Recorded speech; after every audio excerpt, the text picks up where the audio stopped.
చుక్కలు లేకుండా ఏ ముగ్గు ఏమన్నా వేసేస్తా అట్లా వచ్చు. కాకపోతే చుక్కలతో వేయడం అంటే కొంచెం కష్టం. చుక్కల ముగ్గులు కూడా నేర్చుకోవాలి. పెద్ద పెద్దవి రావు, చిన్న చిన్న చుక్కల ముగ్గులు అయితే వస్తాయి. దేవుడి ఫొటోస్ ఇట్లా అలంకరించుకుంటే ఎంత బాగుంటుందో, ఎంత పాజిటివ్గా అనిపిస్తుంది కదా అసలు. నా కోరిక ఒక్కటే, అది ఒక్కటి నెరవేరితే చాలా అనమాట. హాయ్ అందరికీ, వెల్కమ్ టు మై ఛానల్. నేను మీ మహేశేఖర్. అయితే ఈరోజు ఏంది ఇట్లా నిలబడిపోయింది, ఏదో విషయం చెప్పడానికి వచ్చింది అనుకుంటున్నారు కదా. సో అట్లాంటిది ఏం లేదు. ఈరోజు అయితే వెంకటేశ్వర స్వామి పూజ ఎట్లా చేసుకోవాలనేది చూపిస్తా. నేను కూడా చేసుకుందామని ఫస్ట్ టైం చేసుకుంటున్నా అనమాట. ఇంకా ఈరోజు అయితే వెంకటేశ్వర స్వామి ఆ ఫోటో కూడా తీసుకొచ్చిన. అయితే యాక్చువల్గా నేను తీసుకురాలేదు, మా అమ్మ తీసుకొచ్చింది అనమాట. చూపిస్తా ఎట్లుందో. ఎట్లుంది? సో బాగుంది కదా, అస్సలు నాకు చాలా నచ్చింది. ఇంకా ఈ ఫోటో తెచ్చుకోవాలని ఎప్పటి నుంచో అనుకుంటున్నా. సింగిల్ ఫోటో నా దగ్గర అందరు ఉన్నది ఉందన్నమాట, అందరు దేవుళ్ళు ఉన్నది, ఇట్లా సింగిల్ ఫోటో లేదు. అయితే ఇంకా ముందు ముందు ఏవైనా పూజలకి దానికి పనికి వస్తుంది కదా అన్నట్టుగా తెచ్చుకుందాం అనుకుంటున్నా. ఇంకా మొత్తానికైతే అమ్మ వెళ్తే అమ్మతో తీసుకురాబెట్టినా అనమాట. సో నాకైతే బాగా నచ్చింది. మీకు ఎట్లా అనిపించిందో కామెంట్ సెక్షన్లో కామెంట్ చేయండి. అట్లాగే మన ఛానల్ ఎవరైనా ఫస్ట్ టైం చూస్తున్నట్టయితే సబ్స్క్రైబ్ కూడా చేసుకోండి, లైక్ కూడా చేయండి. ఇంకెవరైనా కొత్తగా చూడని వాళ్ళు ఉంటే మన ఛానల్ని చూసి సబ్స్క్రైబ్ చేసుకోండి ప్లీజ్. ఇంకా ఈరోజు అయితే వెంకటేశ్వర స్వామి పూజ ఎట్లా చేసుకుంటా అనేది మీకైతే మొత్తం చూపించేస్తా. మంచిగా దేవుళ్ళ ఫోటోకి ఒక చిన్న క్లాత్ పెట్టుకొని, ఆ క్లాతే ఎప్పుడైనా యూజ్ చేయాలి. ఏది పడితే అది తీసుకొని అట్లా తుడవడం పెట్టడం అట్లా చెయ్యొద్దు. అది మనకి మంచిది కాదు, అట్లా చేయడం కూడా కరెక్ట్ కాదు కదా. సో అందుకని చెప్పి నేనైతే ఒక చిన్న క్లాత్ పెట్టుకుంటాం. ఇంకా ఆ క్లాత్ పెట్టుకొని అదే మంచిగా పిండేసుకొని, ఇంకా మనం ఎప్పుడు క్లీనింగ్ చేసుకుంటే దేవుడి ఫొటోస్ కానీ దేవుడికి సంబంధించింది ఏది క్లీన్ చేసుకున్నా అది మంచిగా పిండేసుకొని వాటర్లో అప్పుడు క్లీన్ చేసుకుంటా అనమాట. ఫోటోనైతే మంచిగా తుడిచేసుకొని నీట్గా గంధంతో పెట్టేసుకొని తర్వాత కుంకుమ బొట్టు పెట్టిన. ఎంత మంచిగా అనిపించిందో అసలు. బొట్టు పెడుతుంటే మాత్రం అసలు ఇట్లా పట్టుకుంటే మనకేదో చిన్న పిల్లల్ని పట్టుకొని ఇట్లా పెడుతున్న ఫీల్ వచ్చిందనమాట. అసలు అంత బాగుంది.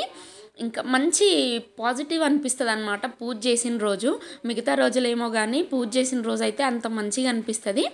సో ఇంకా మొత్తానికైతే బొట్లు పెట్టేసిన. ఫోటో పెడదామంటే ప్లేస్ సరిపోతలేదన్నమాట.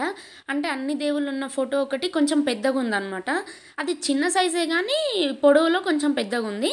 అందుకని చెప్పి పెద్ద ఫోటో పట్టట్లేదు. ఇంకా ఈసారికైతే ఎట్లాగో అట్లా పెట్టేసిన. నెక్స్ట్ టైం మాత్రం ఇంకా మంచిగా సెట్ చేసి పెట్టాలన్నమాట. ఇంకా ఈ దేవుడి సామాన్ అయితే మంచిగా క్లీన్ చేసుకొని, ఇంకా దేవుడి సామాన్లు అయితే మంచిగా క్లీన్ చేసుకొని ఇట్లా బొట్టు పెట్టేసుకొని పెట్టేస్తాను. నేనైతే అందరు ఇట్లాగే చేస్తారు, నేననే కాదు కదా అని అనుకుంటున్నా. కామెంట్ సెక్షన్లో కామెంట్ చేయండి. ఇంకా పువ్వులు అయితే మార్నింగే తీసుకొచ్చి మంచిగా అల్లేసి పెట్టుకున్నాను అనమాట. ఇంకా వెరైటీ పువ్వులు ఇచ్చిండు అంకుల్ అయితే, చామంతి కలర్స్. ఇంకా మల్లెపూలు అయితే వెంకటేశ్వర స్వామికి ఇష్టం కాబట్టి ఇంకా మల్లెపూలు నేనే నా చేతులతోటి అల్లేసిన అనమాట. ఇంకా అల్లి పక్కన పెట్టుకొని, ఈరోజు ఇంకొక స్పెషాలిటీ ఉందన్నమాట దేవుడి పూజలో. ఏంటంటే దేవుడి కోసం ఒక ముత్యాల దండ నేనే కుచ్చిన అనమాట. అది ఎంత మంచిగా అనిపించిందో అసలు. అయితే కొంచెం కౌంట్ అయితే ఏం చెయ్యలేదు, మామూలుగా దేవుడి ఫోటోకి సరిపోయేటట్టుగా నేను కుచ్చేసిన అనమాట. ఇంకా దారానికి కొంచెం పసుపు రాస్తే బాగుంటుంది. కాకపోతే నేనైతే పసుపు దారమే తీసుకున్నా. నెక్స్ట్ టైం చేసినప్పుడు పసుపుతోటి చేయొచ్చులే అని చెప్పేసి ఇంకా కొంచెం ఏమంటే పసుపు దారమే కదా అని చెప్పేసి అట్లనే పెట్టేసిన అనమాట. సో నెక్స్ట్ టైం అయితే ఇంకా అది తీసేసి మంచిగా దానికి ఇంకొక 2 వరుసలు అట్లా కుచ్చుదామని ప్లాన్ ఉందన్నమాట. అందుకని చెప్పి ఈసారికి అట్లనే పెట్టేసిన. నెక్స్ట్ టైము ఇంకా 2 వరుసలు దండ అల్లేసి, ఇంకా ఆ తర్వాత కొంచెం దారానికి కొంచెం పసుపు రాసి కొంచెం కుంకుమ బొట్టు పెట్టేసుకోవాలన్నమాట. అది ఇంకా మంచిది. ఇంకా మొత్తానికైతే ఈ రోజుకి ఈ దండ కుచ్చేసుకొని ఇంకా రెడీ చేసేసిన. ఫోటోకి మాత్రం మంచిగా సరిపోయింది. ఏమంటే ఇంకా ఫోటోకి ఆ లాస్ట్లో ఈ లాస్ట్లో కొంచెం చిన్న మొలలు కొట్టేస్తే బాగుంటుంది. ఎందుకంటే మంచిగా గ్రిప్ ఉంటుంది అనమాట, ఊరికే జారిపోతుంది. ఇంకా ఈ రోజుకి ఎట్లాగో అట్లా అడ్జస్ట్ చేసి పెట్టేసిన. నెక్స్ట్ టైం మాత్రం మంచిగా పెట్టాలి. ఇంకా దేవుడికి ఎంతో ఇష్టమైన తులసి ఆకుల మాల అయితే అది కూడా కట్టేసిన. ఎంత మంచి ఫీల్ ఉంటుందో అసలు దేవుడి కోసం చేస్తుంటే కదా. నాకైతే పూలు అల్లడం కానీ ఇంకేదైనా మంచిగా వచ్చనమాట. ఇంకా నేను అది చిన్నప్పటి నుంచే నేర్చేసుకున్నా, అంత బాగా వచ్చు నాకైతే. మీరేమంటారో కామెంట్ సెక్షన్లో కామెంట్ చేయండి. ఇంకా దేవుడి దగ్గర అయితే పెట్టేసిన. ఎక్కువ వెళ్ళలేదన్నమాట తులసాకులు, అందుకని చెప్పి కొంచెమే దండ అయింది. ఇంకా అది దేవుడి దగ్గర పెట్టేసి ఇంకా మల్లెపూలు ఈ ముత్యాల దండ కూడా వేసేసి మంచిగా దీపారాధన అయితే చేసేసిన అనమాట. ఇంకా దీపం ఎప్పుడైనా నేను లాస్ట్ వీడియోలో కూడా చెప్పిన, ఎందుకంటే దీపం మనం అగ్గిపుల్లతో పెట్టొద్దు అనమాట. ఇట్లా పెట్టుకొని నేను చూపించిన విధంగా పెట్టుకొని అట్లా పెట్టాలి, చాలా మంచిది. ఇంకా మా పండుగాడికి ఎంతో ఇష్టమైన కృష్ణుడు అనమాట. ఒకసారి అయితే ఎందుకో ఒక 2-3 ఇయర్స్ బ్యాక్ బాగా ఏడ్చిందనమాట, అంటే చిన్నప్పుడు.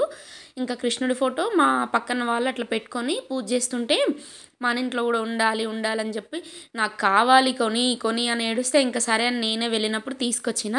ఇంకా అక్కడ పెట్టుకొని పూజ చేస్తాను అనమాట. చాలా మంచిగా అనిపిస్తుంది, నాకైతే చాలా ఇష్టం కృష్ణుడి ఫోటో. ఇంకా కృష్ణుడి దగ్గర కూడా దీపారాధన చేసుకొని ఇంకా హారతి ఇచ్చేసి ఇంకా వెంకటేశ్వర స్వామి నామాలు అయితే చదివేసిన అనమాట. వెంకటేశ్వర స్వామివి ప్లస్ లక్ష్మీదేవివి కూడా ఇద్దరివి చదివేసి మంచిగా ఇంకా దండం పెట్టుకొని బొట్టు అయితే పెట్టుకొని లాస్ట్లో ఇట్లా పూజ అయితే కంప్లీట్ చేసిన. ఇంకా దేవుడికి ఈరోజు ప్రసాదంగా అయితే అదేమంటారంటే రవ్వ కేసరి చేసిన, దొడ్డు రవ్వతోని రవ్వ కేసరి చేసిన. దాని ఫుల్ వీడియో మన వీడియో కింద లింక్ ఇస్తా, ఎవరికైనా ఇంట్రెస్ట్ ఉంటే వెళ్ళి చూడండి, చాలా బాగుంటుంది. ఫుల్ రెసిపీ అది మొత్తము మన వీడియో కింద లింక్ ఇచ్చేస్తా. నాకైతే చాలా ఇష్టం, స్వీట్ తినాలనిపించినప్పుడు ఇట్లా చేసుకొని తినొచ్చు. మన పూజ విధానం ఎట్లా అనిపించిందో కామెంట్ సెక్షన్లో తప్పకుండా కామెంట్ చేయండి. ఇంకా ఈరోజు అయితే నేను వెంకటేశ్వర స్వామిని మనస్ఫూర్తిగా కోరుకున్నా. నా కోరిక ఒక్కటే, అది ఒక్కటి నెరవేరితే చాలా అనమాట ఇంకా నాకైతే. సో ఇంకా చిన్నోడు కూడా పూజ చేసేసిన అనమాట. సో చెప్పు, సబ్స్క్రైబ్ చేయమని గట్టిగా చెప్పు. మన ఛానల్ని ఎవరైనా ఫస్ట్ టైం చూస్తున్నట్టయితే సబ్స్క్రైబ్ చేసుకొని చూడండి. సబ్స్క్రైబ్ చేసుకున్న వాళ్ళైతే వీడియో మొత్తం చూడండి ప్లీజ్. బాయ్. నెక్స్ట్ సాటర్డే వ్లాగ్లో కలుద్దాం, పూజ సాటర్డే వ్లాగ్ అనమాట. ఓకేనా, బాయ్.